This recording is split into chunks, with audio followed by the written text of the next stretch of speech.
안녕하십니까. 실전경매 노하우 앤손입니다. 오늘 124번째 시간은 종전경매 두 번째 강의입니다. 전소유자나 종전경매 임차인이 계속 임차인으로 점유할 경우 대체로 대항력이 없습니다. 그것은 낙찰자가 잔금 대출을 받고 소유권을 취득한 이후에 이들과 재계약하기 때문입니다. 그럼 오늘 강의를 시작할까요?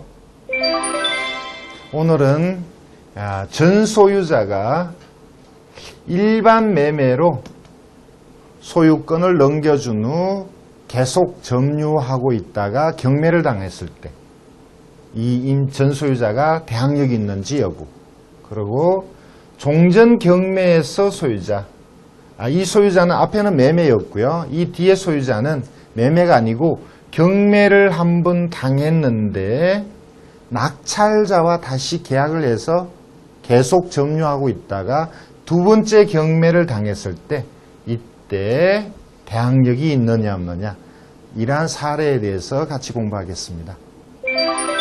오늘은 전소유자와 관련된 사례를 말씀드리죠. 2003년도에 용인시에 빌라가 경매로 나왔습니다. 사진까지 좀 자세히 보여드리고 싶은데 사진이 크게 나타나지 않네요. 대지가 아주 크죠. 대지 지분이 111평방미터, 전체 대지가 대략 2000평방미터. 이러한 고급스러운 연립이 6동, 7동 정도 있는 꽤 큰 단지입니다.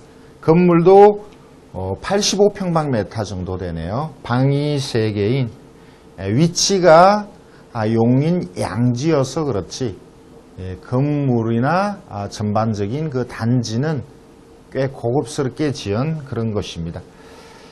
감정가가 7천이고요. 이것이 64% 떨어졌습니다. 자, 여기서 임차인에 대한 내용을 좀 보시죠. 96년에 전입하고 확정을 받지 않은 임차인 그 보증금 3천만 원을 법원에 신고했습니다. 오른쪽에 등기부를 보면 이 99년도에 대출을 받고 그 이후에 현 소유자에게 소유권이 이전되고 그리고 경매가 나왔네요. 자, 여기서 중요한 것은 임차인 김 씨가 대항력이 있죠. 그런데 확정일이 늦어서, 확정일이 아예 없죠. 그래서 배당이 없다는 겁니다. 그 당시는 2천만 원 이하의 임차인에게 800이 배당이 됐으니까 소액에도 해당되지 않습니다. 그래서 배당이 전혀 없으니까 3천만 원 전액이 인수가 됩니다. 진정한 임차인이면 3천만 원을 인수해야 되죠. 7천만 원 빌라가 4,400까지 떨어졌는데 3천을 인수해야 된다면 낙찰을 받으면 안 되는 겁니다. 그런데 임차인이 진정한 임차인이 아닌 가능성이 있습니다.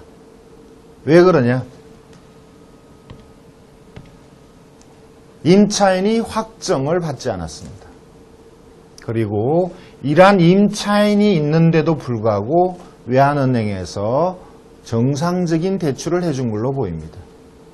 그렇다면 임차인은 가짜일 가능성이 크죠. 자, 어떻게 가짜일까? 현재는 문 씨가 소유자인데 전소유자는 김 씨입니다. 전소유자가 김 씨고 임차인이 김 씨니까 어떻게 연결이 될 것 같습니다. 시골의 빌라는 점유자에 대한 내용을 조사하기가 쉽죠. 주민들에게 누가 사는지 물어보면 됩니다. 주민들이 집주인이 살고 있다라고 얘기하네요. 집주인이 살고 있다? 그러면 이 김 씨는 집주인의 부인인가? 형제인가? 같은 김 씨니까요. 자, 이렇게 생각을 해봤는데 결론은 전소유자 김 씨와 임차인 김 씨는 부부입니다. 와이프죠. 자, 전소유자의 부인. 그렇다면 대항력이 없죠. 다시 볼까요? 소유권을 2002년 7월 5일 날 전소유자 김씨가 현소유자 문씨에게 넘겨줬습니다. 그러면 2002년 7월 5일부터 임차인이고 7월 6일 0시부터 대항력이 생기죠. 결국 그 이전에 99년에 건저당이 있었으니까 대항력이 없다는 거죠. 자, 그래서 이것이 좀 저가에 낙찰이 되었습니다. 다음 사건을 볼까요? 광주에 조그만 주택이 경매로 나왔네요. 소유자 채무자 이씨고요. 농협에서 경매를 신청했습니다. 2005년도에 1억 1,900에 감정되고 2006년도에 4,400, 아주 저렴하죠. 아주 저렴한 금액에 낙찰이 되었습니다. 자, 준주거지역이라는 내용이 나오네요. 준주거는 상업지역과 주거지역의 중간 정도의 형태가 되죠. 장래성이 있다고 봅니다. 자, 여기서 중요한 것은 양씨인데 78년에 전입하고 2,800의 임차 보증금을 주장하고 있습니다. 2001년도에 소유권을 취득하고 2001년도 소유권 취득과 동시에 저당이 설정되어 있네요. 자, 소유권 취득한 날과 저당권 설정이 같은 날일 경우 이것이 경매로 취득한 게 아닌가라. 자, 이걸 의심해 보라고 말씀드렸죠. 자, 이것은 한 번 경매가 되어서 경매로 소유권을 취득했습니다. 그리고 법원의 기록에 이런 내용이 나옵니다. 임차인 양씨는 소유자 채무자의 제수다. 동생의 부인이다. 이런 뜻이죠. 자, 그럼 일단 먼저 등기부를 보겠습니다. 경매로 소유권을 취득했는지 확인을 해보죠.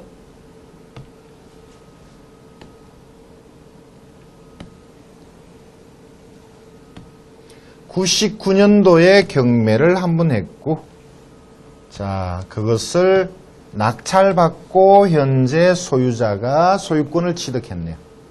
2001년도에 낙찰을 받았다는 기록이 나옵니다. 그러면 그전 소유자는 누굴까요?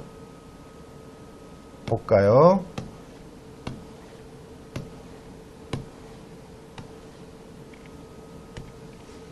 이치연 씨로 되어 있네요.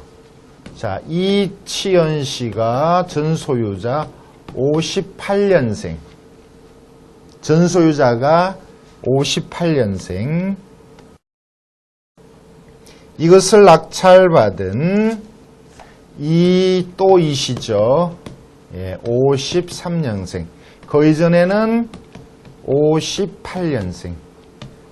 53년생. 자, 이름이 비슷합니다. 만약 형제라면 형이 되죠. 동생이 됩니다. 아까 앞에서 본 양씨가 현 소유자 채무자의 제수, 동생의 부인. 그렇다면 전 소유자의 부인일 가능성이 크죠. 전 소유자의 부인일 가능성이 크다. 아예 가정을 하죠. 전 소유자의 부인이라면 대항력은 없다. 이미 배우신 그대로입니다. 그러면 다시 볼까요? 자료를.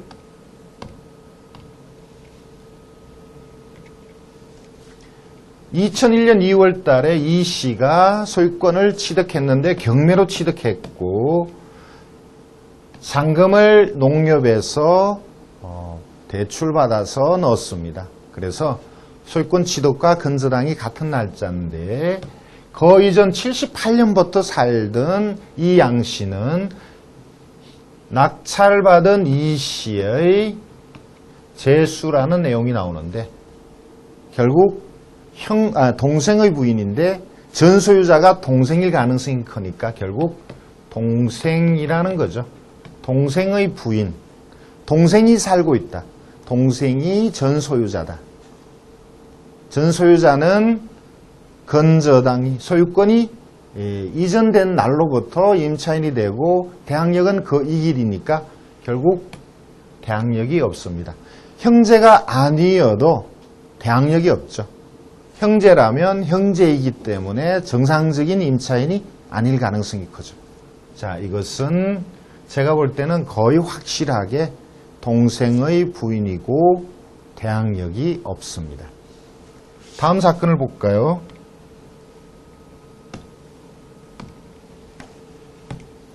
목포시에 빌라가 경매로 나왔네요.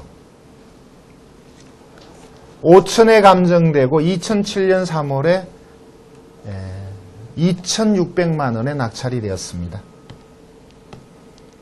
기록을 보겠습니다. 2005년 2월 18일 날 문씨가 소유권을 취득했는데 경매 사건 번호가 나옵니다. 경매로 낙찰받았다는 뜻이 되죠. 같은 날 건저당을 설정했네요. 낙찰받고 잔금 대출을 받았다는 뜻입니다. 그런데 낙찰받기 7년 전부터 살던 손씨는 누굴까? 낙찰될 시점에 전소유자 또는 정전의 임차인이 되겠죠. 보증금을 3천을 주장하는데 외형상 대항력이 있습니다. 그런데 만약에 이 사람이 전소유자라면 대항력이 없겠죠. 등기부를 보겠습니다.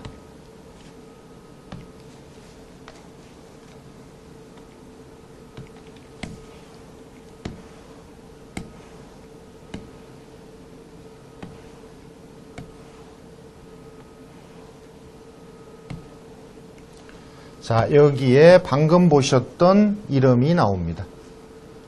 전소유자죠. 그리고 경매로 소유권을 잃었습니다. 전소유자죠. 손씨가.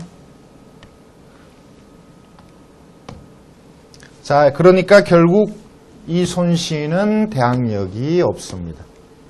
아주 쉽죠. 등기부만 여러분이 보신다면 손씨가 대항력이 없다는 걸 금방 알 수 있습니다. 그리고 현재 소유자가 낙찰받았다는 것. 건저당과 소유권 이전이 같은 날이면 낙찰받았다는 그런 증거가 된다고 그랬죠.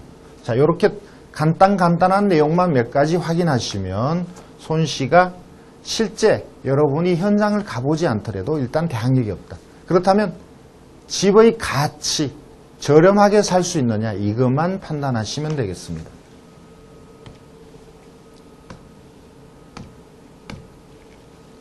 다음은 용인입니다. 제법 큰 아파트네요. 현 소유자가 이 씨입니다. 2008년 4월에 5억 3천에 감정이 되고 4억 3,200에 단독으로 낙찰이 되었네요. 경매를 해보면 단독이 좋죠. 자, 여기 많은 임차인이 보입니다. 자, 그리고 등기부를 보니까 2005년 8월에 건저당을 설정하고 소유권이 2005년 10월에 바뀌었네요. 2005년 8월 달에 건저당이 될 시점에 그 이전부터 전입해서 살고 있는 이 씨는 과연 누굴까? 정상적인 임차인일까? 소유권이 바뀌었으니까 전소유자의 가족일까? 아니면 현소유자의 가족일까? 전소유자의 가족일 경우 대항력이 없습니다. 그렇죠? 소유권을 이전한 날로부터 임차인이 되니까. 현소유자의 가족이어도 대항력이 없죠. 현소유자의 가족이면 임차인이 될 수가 없으니까. 자, 그러한 내용을 보기 위해서, 확인하기 위해서 등기부를 보겠습니다.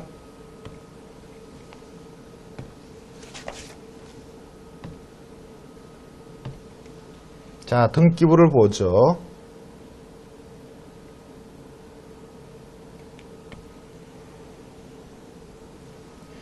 여기 이런 내용이 나옵니다. 이 아파트가 상년마을 동일아파트 203호인데 자, 여기 203호에 산 사람이 이름이 나오네요. 자, 이덕영. 이름이 나옵니다. 전 소유자죠. 자, 현 소유자는 이성명이네요. 자, 전 소유자의 이름이 나오는데 경매가 아니고 매매로 소유권을 이전했습니다. 자, 여기에 전 소유자의 이름이 나옵니다. 전 소유자의 부인이겠죠. 자, 전 소유자의 이름. 그러면 이 소유권을 이전한 날로부터 임차인이 되니까 전 소유자는 대항력이 없죠. 외형상으로 전입이 빠르지만 그것은 전 소유자로서의 전입일이고 임차인으로서는 이날부터 되니까 그 전에 있던 건설당에 대해서 대항력이 없는 것이 되죠. 자, 다음 사례를 보겠습니다.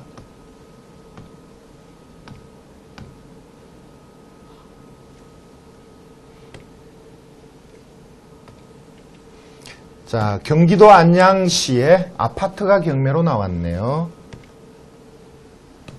85평방미터.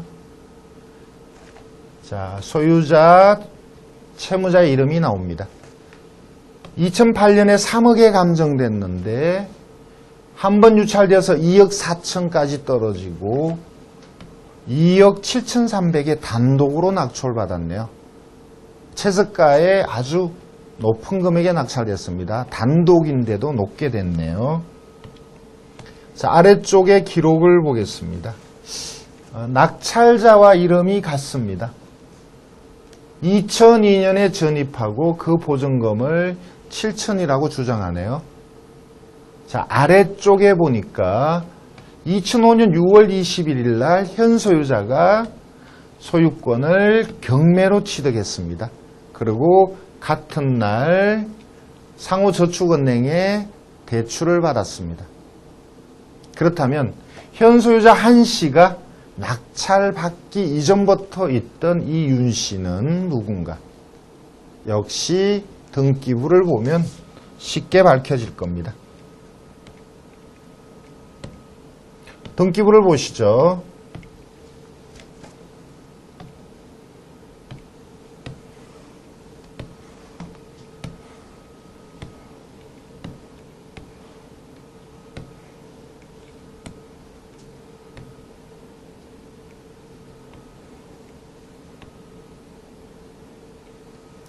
여기에는 낙찰자의 이름이 나오고요. 자, 낙찰자가 한 씨라는 이름이 나오네요. 2005년 6월 달에 낙찰을 받았다. 자, 한 씨가 낙찰을 받았고 그 아래쪽에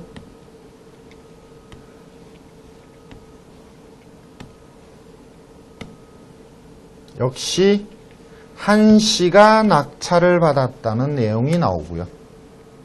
그리고 아래쪽에 윤 씨가 임차인이 윤 씨였죠. 같은 이름은 아닌데 윤 씨가 채무자로 된 한 씨의 집을 윤 씨가 보증받는 형식으로 채무자가 되어서 대출받은 기록이 나오네요. 자, 그 아래쪽에도 역시 대출받은 기록이 나옵니다. 자, 현재의 기록만으로서는 그 임차인이 가족이라는 근거는 나타나지 않습니다. 자, 거전을 볼까요? 거전에 한 씨가 낙찰받기 전에 집주인은 김 씨였죠. 네. 김 씨가 이 아파트에 살고 있다는 기록이 나옵니다. 자, 이 아파트에 살고 있는 집주인, 전 소유자가 2002년 10월 18일 날 이 아파트로 전입했다는 기록이 나오네요. 자, 혹시 이걸로 근거로 해서 윤 씨, 점유자 윤 씨가 가족인지를 연결을 한번 해볼까요?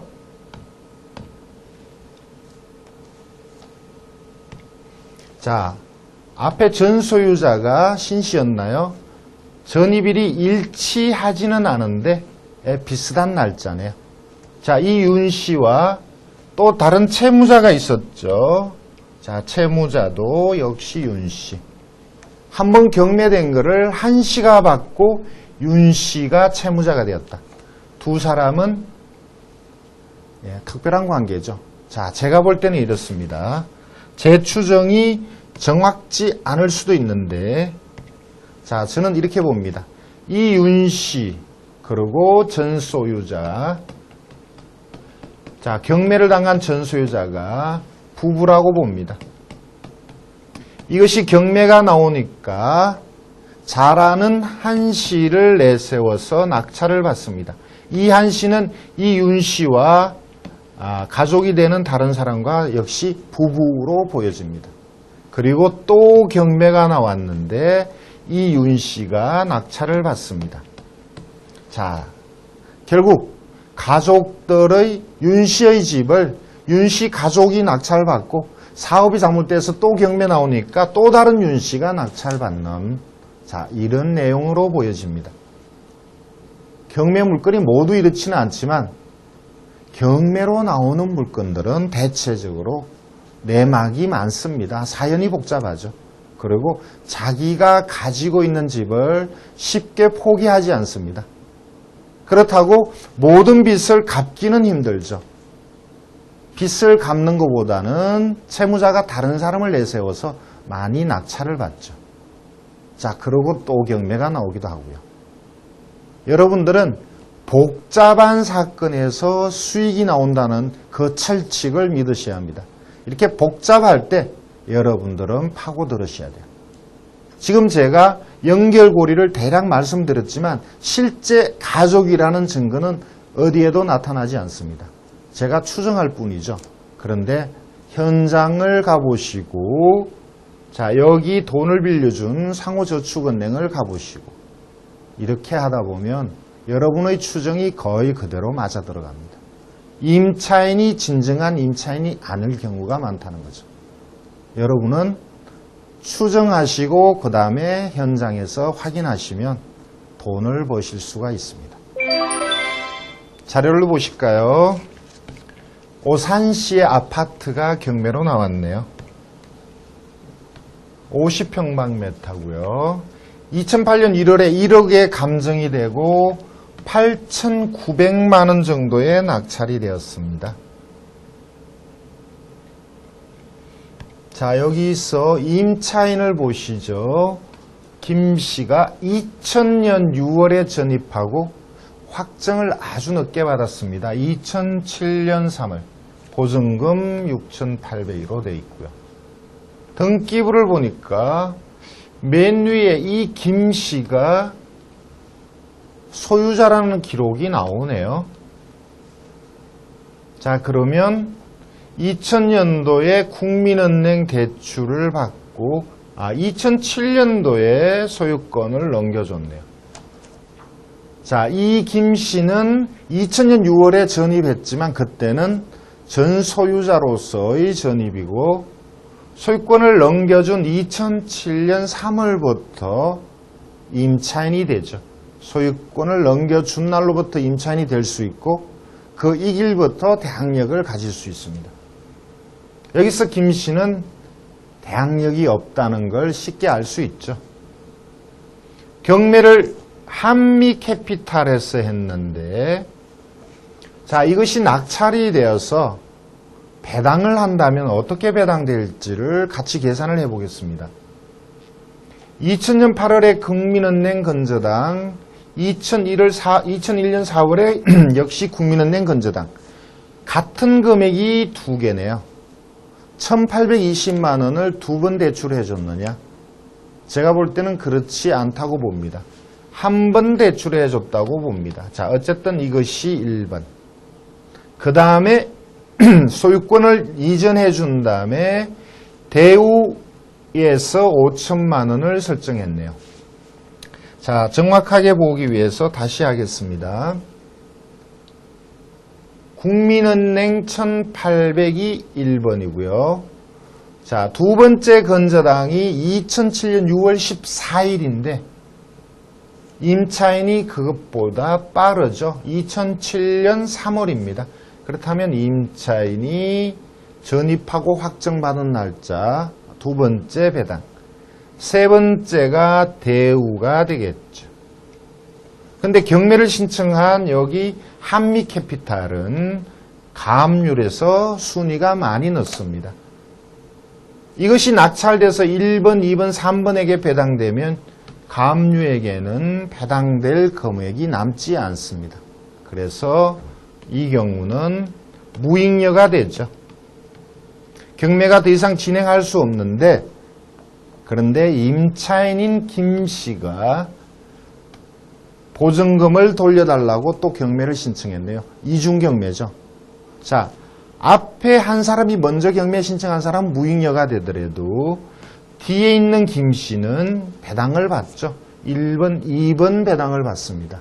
결국 무익녀가 되지 않죠. 정상적으로 경매를 진행합니다. 어쨌든 김 씨는 외형상 대항력이 있는 것으로 나타나나 전 소유자이기 때문에 대항력은 없고 배당만 1번, 2번 이렇게 배당을 받아가죠. 아무런 문제가 없는 깨끗한 물건입니다. 그리고 이 복잡한 모든 내용들이 낙찰됨으로써 깨끗하게 지워지죠. 아주 깨끗한 물건으로 재탄생하죠. 자, 다음 사건을 보겠습니다. 부천구의 빌라가 경매로 나왔네요. 부천시요. 아주 작은 빌라입니다. 자, 소유자, 채무자, 채권자가 이름이 나오고요. 2008년도에 6천에 감정이 됐네요. 한 번 유찰돼서 부천은 30%가 내려가죠. 4,200이 되었습니다. 근데 최초 감정가보다 높게 낙찰이 되었네요. 자, 이렇게 좋은 물건이면 처음에 6천에 들어갈 걸 그랬습니다. 자, 어쨌든 아래쪽 내용을 볼까요? 자, 저도 여기를 가봤습니다만 제가 여기를 간 것은 나름 이유가 있죠. 이 앞쪽이 고강지구, 많은 호재가 있죠. 예. 재개발 뉴타운과 관련한 호재가 있는 지역인데 중간에 고속도로가 지나갑니다만 여기도 재개발에 대한 말들이 많이 오가는 곳입니다. 자, 이것을 경매한 2008년 초에 역시 제가 갔을 때도 그러한 말들이 있었습니다. 자, 조금 저렴하게 사고 장래 가치가 있다면 적극적으로 덤벼야 되는데 내용이 좀 쉬웠습니다. 다시 볼까요? 김 씨가 2001년에 전입해서 살고 있는데 임차인으로서 주장하는 내용이 없습니다. 등기부를 보니까 2005년 2월 달에 소유권을 취득했는데 경매로 낙찰받은 거네요. 같은 날 건저당을 설정했습니다. 그러면 현 소유자가 낙찰을 받았는데 그 이전에 살던 사람은 누구냐? 한번 볼까요? 등기부를 보면 나타나죠. 2001년 4월 달에 현재 그 경매상 점유하고 있는 김 씨가 소유자였다라는 기록이 나옵니다. 그리고 경매를 당했죠. 결국 김 씨는 전 소유자인 게 이렇게 쉽게 밝혀집니다. 전 소유자인 김 씨가 경매를 당했는데 이 장 씨가 낙찰받고 계속 살고 있네요. 제가 볼 때는 이 김 씨의 가족이 아닐까. 가족이 낙찰받고 자, 대출을 받고 이 빌라를 문제없는 걸로 했는데 또 사업이 힘이 들어서 또 경매가 나왔습니다. 자, 어쨌든 외형상 대항력이 있는 것처럼 보이는 전 소유자가 쉽게 대항력이 없다라는 것을 등기부 하나로 여러분은 확인을 하셨습니다. 문제는 이제 얼마에 낙찰받느냐, 어느 정도 가치가 있느냐, 앞으로 수익성이 있느냐. 자, 이러한 내용을 누가 알고 들어올 거냐. 자, 이러한 문제죠. 경쟁자가 얼마나 될 건가. 한 번 유찰돼서 70%가 되고 주변이 재개발이니까 많은 사람들이 관심을 가지고 이 사람이 문제가 없다는 것을 쉽게 확인을 해버렸습니다. 만약에 여러분들이 미리 신권해서 입찰을 했다면 조금 더 저렴하게 그리고 호재 있는 이 물건을 낙찰을 받을 수 있었겠죠. 70% 떨어진 다음에 조사하니까 이 집을 꼭 사고 싶은 사람이 높은 금액의 낙찰을 받아버렸습니다. 자, 이런 사건은 두면 오래 둘수록 이렇게 쉽게 판단되는 것은 오래 두면 내게 되지가 않습니다. 그러니까 조금 욕심을 줄이고 빨리 낙찰받는 게 좋겠습니다. 다음 사건을 말씀드릴까요? 서울시 신림동의 아파트가 경매로 나왔네요. 자, 이렇게 소유자 채무자에 대한 기록이 나오고 2억 8천에 감정이 됐는데 취하되었네요. 자, 취하되었지만 앞에 밑에 내용을 좀 보겠습니다. 신 씨가 2000년 전입하고 5천만 원의 임차인을 주장합니다. 그런데 등기부를 보니까 2006년 1월 달에 현 소유자 역시 신 씨가 낙찰받고 잔금 대출로 소유권을 취득했다는 기록이 나옵니다. 자, 이 내용을 종전 사건의 내용을 볼까요? 등기부를 봐도 되겠습니다만 등기부를 봐도 이 신 씨가 경매에 있기 전에 전 소유자인지 아니면 임차인인지를 판단할 수 있겠습니다만 자, 이렇게 기록이 나와 있으니까 종전 사건을 보면 신 씨가 누군지를 알 수 있겠죠. 예, 금방 드러나네요. 종전 경매에서 소유자 채무자죠. 자, 그리고 이것을 낙찰받은 사람이 역시 신 씨였죠. 예. 그러니까 다른 사람한테 안 뺏기려고 자기 가족을 내세워서 낙찰받은 듯 합니다. 자, 다시 원래의 자료로 돌아가서 이 신 씨는 전 소유자니까 대항력은 없죠. 그런데 왜 신고를 했느냐? 이 사건이 취하됐었죠. 누군가 쉽게 들어오지 마라. 자, 이렇게 외형상 대항력 있는 임차인처럼 신고를 하면 일단 입찰하려는 사람들이 멈칫하죠. 그래서 시간을 좀 벌어서 취하를 시키겠다. 실제 그렇게 취하를 시켰으니까 목적한 대로 되었습니다. 자, 만약에 이게 정상적으로 경매를 진행한다 그러면 이 신 씨가 쉽게 임차인이 아니라는 게 밝혀지기 때문에 이 정도이면 정상적으로 낙찰이 됩니다.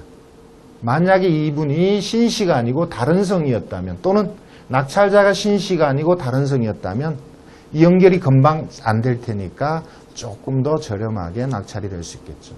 자, 이렇게 내용이 어려워야 위장인 것이 쉽게 밝혀지지 않아야 좀 더 수익이 나옵니다. 어려운 것일수록 여러분들은 재미로 파헤쳐 보십시오. 그러면 보람도 있고 수익도 나옵니다. 오늘 저와 함께 공부하신 내용은 소유권 이전 일에 건저당이 설정되었다. 4월 19일에 소유권을 이전하고 4월 19일 날 건저당이 설정되었다면 이 소유권 이전의 변동이 경매 때문일 가능성이 크다. 그렇다면 여러분이 등기부를 보면 경매인가 아닌가 쉽게 확인할 수 있죠. 그 다음 전 소유자가 현 소유자에게 소유권을 이전한 그날에 건저당이 설정되었다. 전 소유자가 현 소유자에게 매매나 경매나 자, 이러한 방식에 의해서 소유권이 이전되고 소유권 이전된 날에 건저당이 설정되었다면 이 전 소유자는 임차인으로서 대항력이 없습니다.